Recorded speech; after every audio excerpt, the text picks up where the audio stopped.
करीम बख्श एक मेहनती किसान था जो अपनी बीवी बच्चों के साथ एक छोटे से गांव में रहता था। गांव के किनारे एक घना जंगल था जिसे चांदनी जंगल कहा जाता था। दिन के समय यह जंगल आम लगता था, मगर रात के वक्त इसके अंदर से अजीब सी आवाजें आती थीं।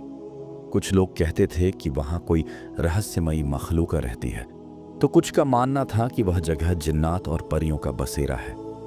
करीम बख्श को इन बातों पर यकीन नहीं था, मगर उसकी बीवी जुबैदा हमेशा कहती थी, करीम, उस जंगल के करीब भी मत जाना, वहां कोई मनहूस चीज रहती है, जो भी गया वापस नहीं आया।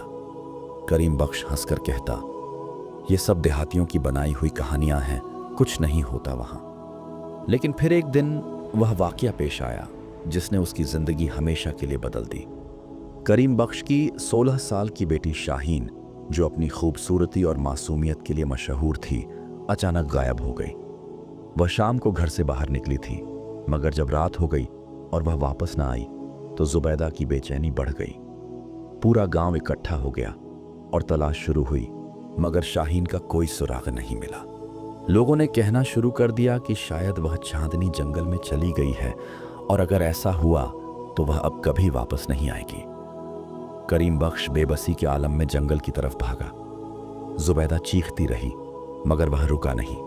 उसके हाथ में एक जलती हुई मशाल थी और वह पागलों की तरह अपनी बेटी का नाम पुकार रहा था। शाहीन, मेरी बच्ची, कहाँ हो?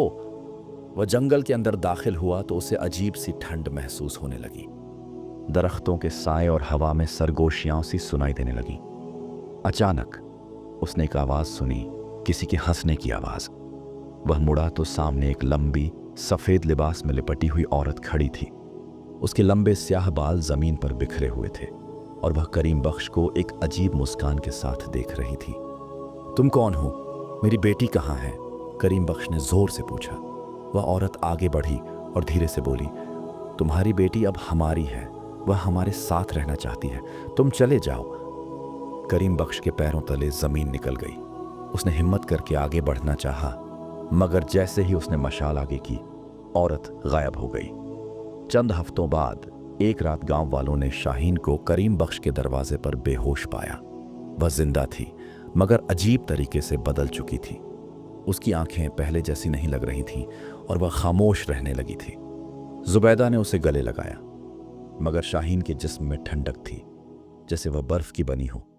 शुरू में सबने समझा कि वह किसी सदमे में है, लेकिन जैसे जैसे वक़्त गुजरता गया, शाहीन के साथ अजीब और गरीब वाक़यात होने लगे। रात के वक़्त दरवाजे खुद ब खुद खुलने और बंद होने लगे। चिराग खुद ब खुद बुझ जाते। शाहीन अक्सर अकेले में किसी से बातें करती, मगर जब कोई करीब जाता तो वह खामोश हो जाती। करीम बख्श ने कई बार महसूस किया कि रात के वक़्त शाहीन अपने कमरे में नहीं होती। एक दिन उसने हिम्मत करके उसका पीछा किया। जैसे ही वह आंगन में पहुंचा, उसका दिल दहल गया। शाहीन के सामने वही सफ़ेद लिबास में लिपटी हुई औरत खड़ी थी जिसे करीम बख्श ने जंगल में देखा था। मेरी बेटी को छोड़ दो, करीम बख्श ने चीख कर कहा। औरत ने करीम बख्श की तरफ देखा और एक जोरदार कहका लगाया, यह अब हमारी है, तुमने इसे वापस ले लिया, मगर इसकी रूह अब भी हमारे पास है। अगले दिन करीम बख्श गांव के सबसे बुजुर्ग आदमी बाबा सादिक के पास गया। बाबा सादिक ने सब कुछ सुनने के बाद कहा, यह कोई आम जिन्न नहीं, ये परी है, मगर मनहूस परी। ये अपनी पसंद के इंसानों को अपना गुलाम बना लेती है। अगर वक़्त पर कुछ न किया तो शाहीन हमेशा के लिए इसके कब्जे में चली जाएगी। बाबा सादिक ने कहा कि शाहीन को बचाने के लिए एक खास रस्म करनी होगी जिसमें बहुत खतरा था। गांव के बुजुर्गों ने शाहीन को एक घेरे में बैठाया। चारों तरफ चिराग जलाए गए और कुरान की तिलावत शुरू हुई।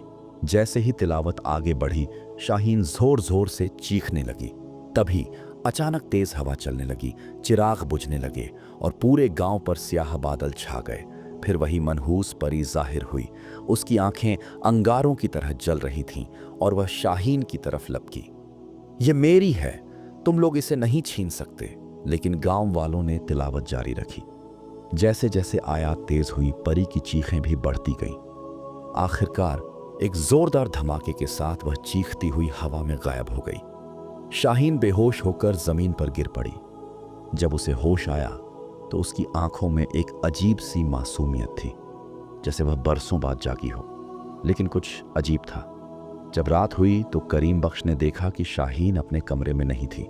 वह बाहर गया तो देखा कि वह आंगन में खड़ी थी, आंखें बंद किए, जैसे किसी को बुला रही हो।